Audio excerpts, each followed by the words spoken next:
If you've forgotten your WhatsApp password or need to reset it for security reasons, follow these steps to regain access to your account. Step 1. Open WhatsApp.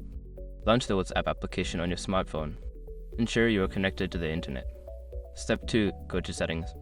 Tap on the three dots in the top right corner for Android or the bottom right corner for iPhone to access the menu. Select Settings from the drop-down options. Step 3. Account Security. In the Settings menu, tap on Account and then look for two-step verification. If you have enabled two-step verification, you will need to enter your PIN to proceed.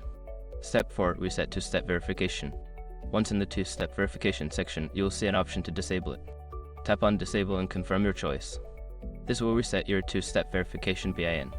Step 5. Re-enable two-step verification optional. If you want to set a new password, you can re-enable two-step verification. Follow the prompts to create a new PIN and provide an email address for recovery options. After completing these steps, your WhatsApp password will be reset and you can continue using the app securely. Always remember to keep your password safe and consider enabling two-step verification for added security.